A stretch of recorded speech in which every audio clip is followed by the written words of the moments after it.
ыбышты сипаттаумен басталады. Бүкіл отбасының тағдырын дейміз ба, өмір ағысын өзгертеді. Үйленетін болдың, келісесің ба деген кезде ата-ананың балалар үшін шешім шығаратыны бейнеленіп тұр. Армысыздар, құрметті көрермендер, президентіміз Қасым-Жомарт Тоқаевтың тапсырмасымен республика бойынша қолға алынып қолдау тауып отырған балалар кітапханасы жобасы аясында мен оқыған бір кітап атты подкастымызды түсіргелі отырмыз. Бүгін бізде қонақта жан жүрегі әдебиет пен кітапқа жақын ағылшын тілі пәнінің мұғалімі Көкөзова Назира апай. Қош келдіңіз. Сәлеметсіздер ме? Қош көрдік. Бүгінгі подкастымызда талқыланатын шығарма адамның жан жүрегін тілгілеп өне бойын шымырлататын керемет бір шығарма. Бұл шығарманың мына бір үзіндісінен ақ кітап сүйер қауым оның қандай шығарма екенін ұғынады, сезеді деп ойлаймын.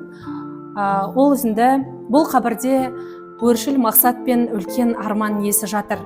Бұл қабірде өмірге келе алмаған жас сәбидің анасы жатыр. Бұл қабірде қадіріне жете алмаған ыбыштың адал жары жатыр. Бұл қабірде ешқашан айтылмайтын менің махаббатым жатыр. Бұл Дулат Исабековтың Гауһар тас шығармасы. Жалпы Гауһар тас шығармасы неден басталады? Қалай басталады? Гауһар тас Қайыркеннің ағасы Ыбышты сипаттаумен басталады. Ыбыштың бейқам, жайбарақат, салмақты сондай мінезіменен басталады. Ол өзінің әкесінен аумай қалған, мінезі де, түр келбеті де, кескін келбеті де әкесінен аумаған. Және де осы оның сүйікті ісі көкпар болады. Көкпар десе жанын салатын, әкесі де көкпарды қатты жақсы көретін. Ыбыштың көкпар жақсы көргенін ол қуанып, егер көкпар болды десе, Қайыркенді қойға және басқа жұмыстарға жіберіп, Ыбышты көкпарға жіберетін болған, қолдайтын.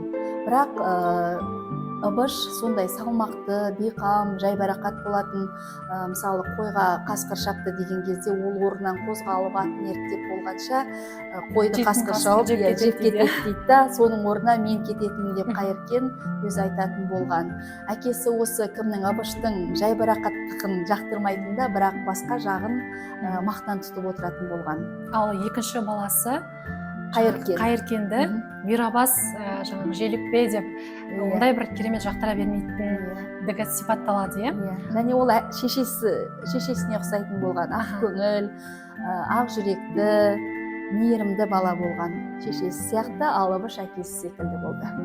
Осы шығармада жаңағы күнделікті өмірі, мінез құлқы суреттеліп, таныстырылып келеді.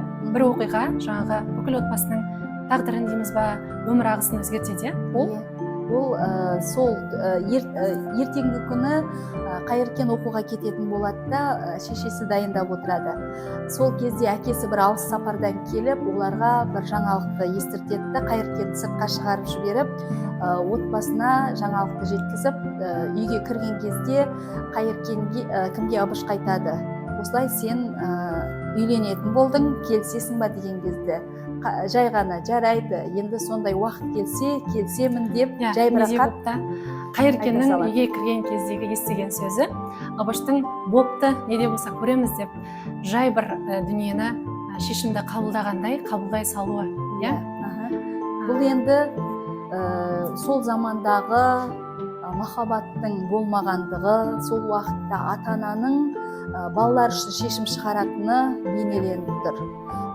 Ыбыш пенен кімнің, Салтанаттың арасында ешбір махаббаттың болмағандығынан тек Салтанат жаңағы Қайыркенге айтады: мен Ыбышты тек 3 рет қана көрдім. Оның денелі, жаңағы сабырлы мінезінен оны бір жүрегім жақын алды, сол үшін мен келістім дейді. Солай келісті. Осылай жаңағы шығармада жаңағы Ыбышқа қой бағып жүргенде Ыбыш барып жаңағы інісі: сен бүгін әйеліңді алуға барасың ғой, тез қайтсаңшы үйге дегенде, ол ұмытып кетеді да, қой бағып жүреді. Ал бүгін бе еді деп, үйленетін күнім есінде шығар, ертең шығар деп ойлап едім деп.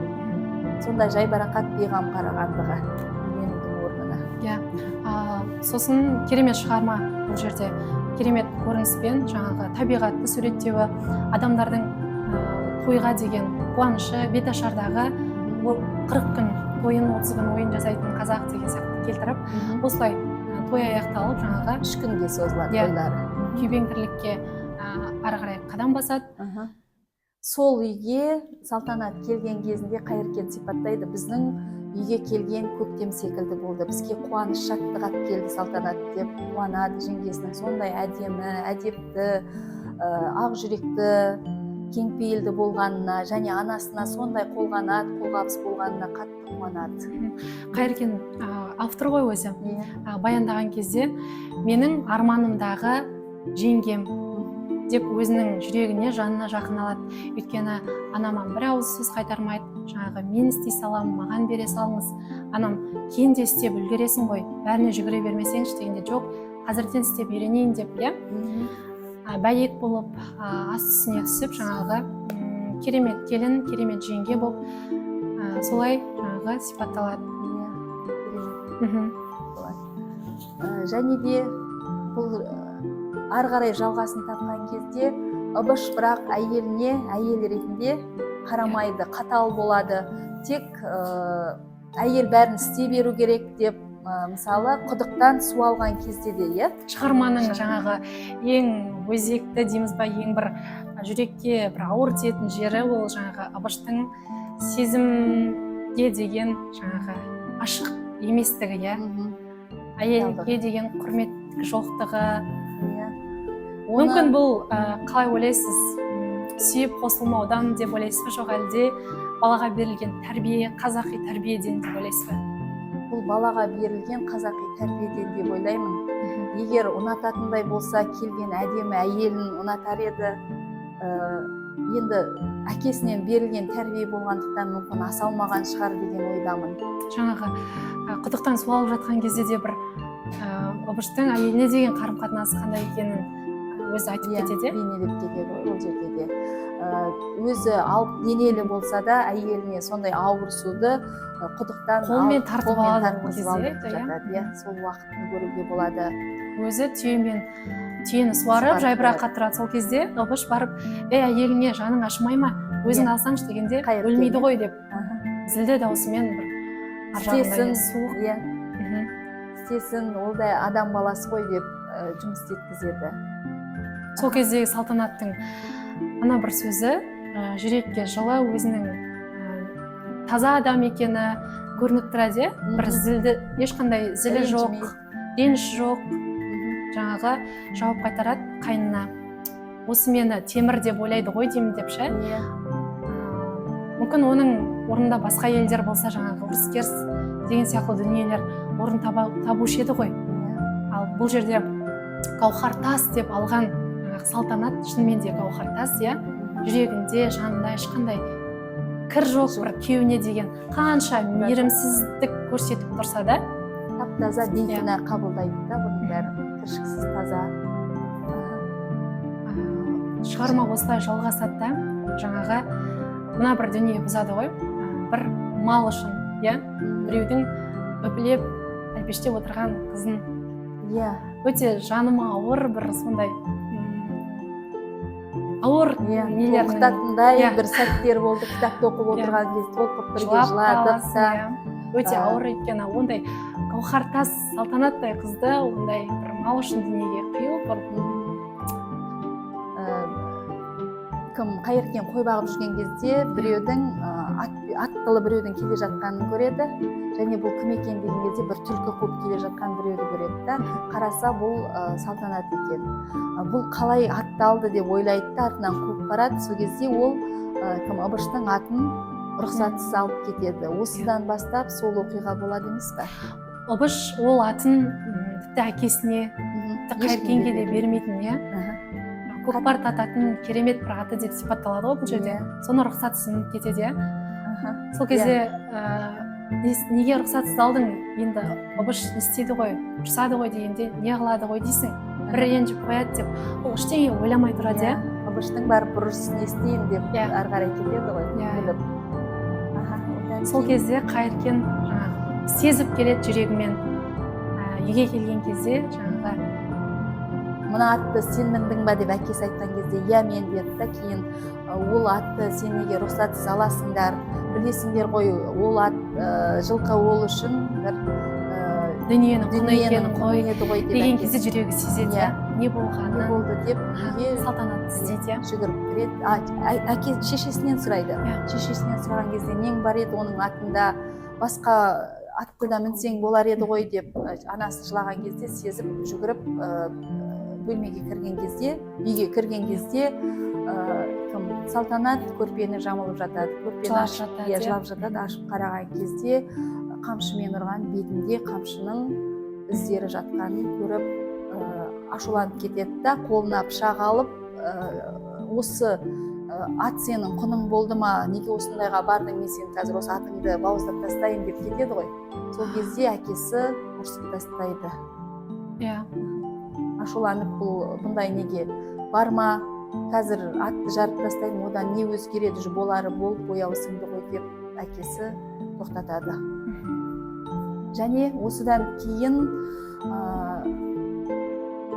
күн суытып боранды болған кезде қойлардың 20 шақтысы бөлініп кетеді, жоғалып кетеді да, кім ауданға кетеді, қайыркер ауданға кетіп, ауданнан келген кезде анасы үйде отырады да, Салтанат қайда, басқалары қайда деген кезде 20 шақты қой неден отардан бөлініп кеткен, соны іздеуге кетті дегенде, Салтанат та кетті деген кезде, ол әлсіз нәзік әйел адамы ғой, оны қалай жібердіңіздер, жаяу кетті деген кезде ол тез киімін ауыстырады да Салтанатты іздеп шығады.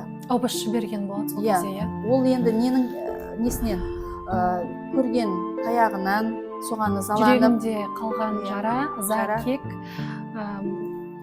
қараңғы түнде аязда оны мал іздеуге итермелеп ызаланып шығып кетеді.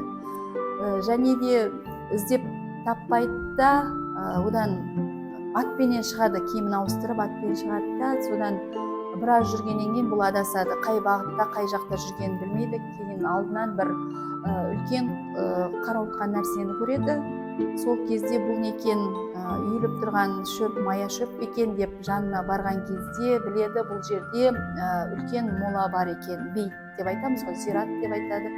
Сол молада есіне түседі, осыдан өздерінің үйлерінен 3-4 шақырым жерде орналасқан әкелі балалы кісілердің зират екенін. Содан ол жерде ол зираттағы өлген, қайтыс болған кісілерді бура шайнаған болатын, дерменмен қайтып келе жатқанда деп сипаттайды.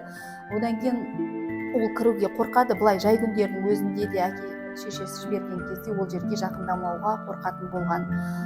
Енді өзінің бағыт бағдарын білгеннен кейін кері бұрылып артқа келе жатқан кезде артынан боранменен бірге бір әлсіз дыбысты естиді.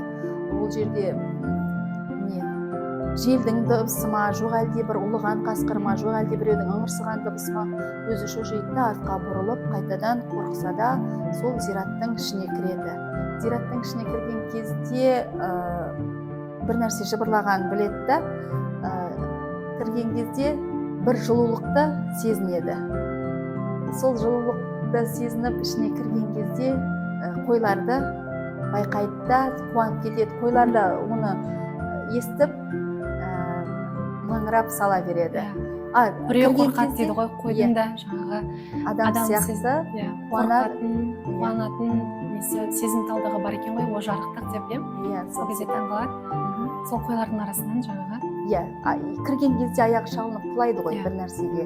Сол кезде Салтанат екенін көріп есінде айдалада, боранда жаяу өзі жаңағы сол малдардың кесірінен, былайша айтқанда, өлім мен өмірдің арасында Салтанатты тауып алады. Салтанатты тауып алады. Содан байқап көреді, қараса Салтанаттың демалып жатқан көп қуанады да, қойларды Салтанатты алып үйіне келеді. Осының кесірінен Салтанат ауруға шалдығады, суық өткен, мүмкін шошынған деп оны бақсыларға апарып, жаңағы дем салдырып емдейді. Емдейді, және де Салтанат ауырғалы үйде қуаныш болмады деп. Ол жердегі сол уақыттағы сол бір келген көктеміміз сөніп қалғандай, өшіп қалғандай күйгештік, бұрынғыдай салтанат жоқ, күлмейді, ашылып әңгіме айтпайды. Өйткені ол жүрегіне түскен жара біріншіден, екіншіден жаңағы ауру меңдеп, жаңағы дел сал күйде жүрді ғой. Соны сипаттаған кезде аянышты халде отырдық қой. Сондай бір жүрекке ауыр тиетін сәттер. Және айтатын салтанат, сен үйленесің, сенің де келіншегің болады, біз бәріміз бірге боламыз, апамызға көмектесеміз деп сондай бір керемет нелерді айтатын болған ғой. Сол кішкене салтанат тәуір бола бастаған кезде, сондай дүние айтқанда, құлыным, шырағым, өмірге қайта келгенде болдың ғой, біздің жүзімізге күлкі алаттың ғой деп анашым сондай бір қуанып, салтанат орнынан тұрды, жазылды деп жаңағы мәз болып жүреді. Сосын салтанаттың жаңағы ай күні жақындап, олар енді бір қыстақ, былайша айтқанда, мал бағып, жазда жайлауға, қыста қыстауға көшетін болған ғой ол кісілер. Сол кезде жаңағы салтанаттың ай күні жақындағанда Абыш көкпарға кетіп қалады. Музан айында өткен кезде көкпарға кетеді. Және де сол кезде дәрігер де жырақта болғандықтан бұларға дәрігер де келмеген. Кім Қайыркен орталыққа барып дәрігерді алып келеді. Ол кісі өзінің бір жұмыстарымен болады, асықпай келеді. Келген кезде біледі кімнің, салтанаттың жүрегі ауыратынын. Және жүрегі ауыратынын біледі, өмірге келе алмайтын сәби мен ананы шарасыз құтқара алмай, дәрігер де сондай қапалы, өкінішті күйде сипатталады. Осы кезде аманаттап кетеді, өзінің қолынан тоқыған жаңағы бұйымын Абышқа, әйеліне шашақ кигізесің деп, Абышқа жаңағы тұлпарына жаңағы көз тұмар болсын деп аманат етіп, сондай бір дүниелерін қалдырып қоштасады. Бәйгеден келген кезде тақшы, берші деп айтады ғой. Осы шығармада ең соңында, білесіз ба, оқуға, әскерге аттанып бара жатқан кезде моланың жаңағы биік жерге көмген ғой салтанаттың. Бүркіт, қап-қара бүркіт сияқты бір нәрсе отыр. Шошып кеттік әкем екеуміз. Мынау мола бүркіт қой деп, солай ойлап жүгіріп, шауып атпен барған кезде, жақындап қалған кезде оның Абыш екенін көрдік дейді. Осы жерде де өте бір өкінішті дүние суреттеледі, сипатталады. Демек, әйелінің қайтыс болғанын Абышта жан дүниесімен сезініп, күңіреніп жатқаны біздің жүрегімізге қатты батты дейді. Сонда айтады ғой әкесі, алтынның қолда барда қадірін білмедің деген кезде Абыш айтады, сіздің тәрбиеңізде осыған кінәлі, сізден алған тәрбиемнің арқасы деп әкесіне алғаш рет қарсы сөз айтады сол кезде. Сонда бұл шығармадан сіздің алған өмірлік жаңағы сабағыңыз дейін ба? Негізі қолда барда алтынның қадірі жоқ дейді ғой.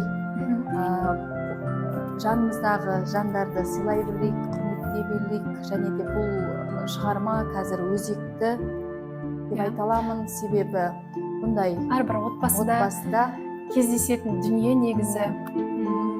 Әрбір үш қазақтың отбасының екеуінің тағдырында қайталанып жатқан дүние. Өйткені тәрбие тал бесіктен дейді ғой. Біз ата-ана болып, мейір махаббатымызды көрсетіп, бақытты отбасы екенімізді көрсетсек, жаңағы бала да өзінің сондай мейір мен махаббатқа толы өмір сүру керегін түсініп, ұяда не көрсе, ұшқанда соны біледі дейді ғой. Бір-бірімізге мейірімді, түсінетін, барынша жүректі, мейірімді аямайық. Және де қазір кейбір отбасыларында әйелін сыйламайтын, құрметтемейтін, бағаламайтын ер азаматтар бар. Ол кісілер үшін де бұл өзекті деп ойлаймын. Барымызды бағалай білейік, құрметтейік деп ойлаймын. Жақсы, назар қойып тыңдағандарыңызға рахмет. бүгінгі балалар кітапханасы жобасы аясында мен оқыған бір кітап подкастында талқыланған кітап дулат исабековтың гауһар тас шығармасы сіздерге ұнады деп үміттенеміз. Келесі кездескенше аман сау болыңыздар.